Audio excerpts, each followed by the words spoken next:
What's up, guys? It's Sam here with Stolt Fitness, and today I wanted to talk to you about intermittent fasting. Now, the goal of intermittent fasting is to reduce body fat and to help you do that. So just like any other diet plan, it tries to help you reduce your body fat. Now, there are different ways of doing that. You can do a fasting period followed by a eating period. And the hours might change, but one of the most common ones is 16-8. So 16 hours fasting followed by an 8-hour period of eating.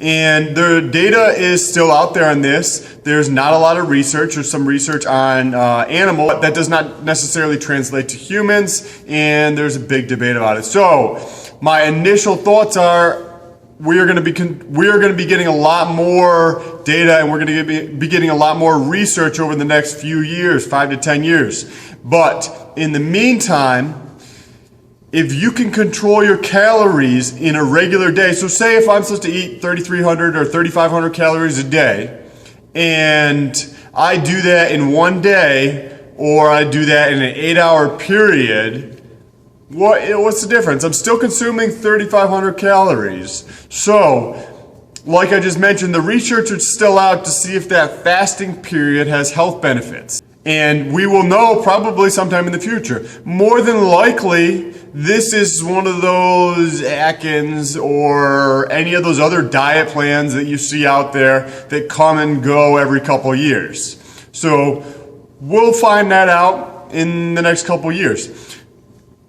My initial thoughts are, who would benefit from IF would be somebody who does not necessarily have the self-control. So if you were forced to go 16 hours without eating food and then go 8 hours where you can eat food, the person who cannot control themselves is forced to cram all the calories that they're allowed to eat in an 8-hour period. So this forces them to reduce the number of calories they're going to consume. If you're in a calorie deficit diet, then you're going to reduce the number of calories that you're consuming, and what does that do?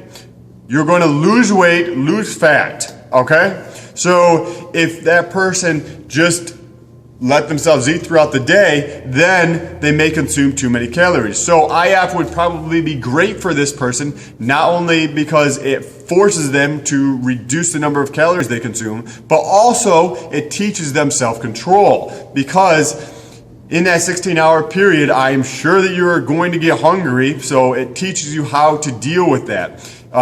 Some of the things that I did come across when I was researching this were to take your BCAAs as well as green powder or juice. That 16-hour fasting period, obviously you're drinking water, some tea possibly, and coffee, black coffee, so none of the Starbucks stuff that they have.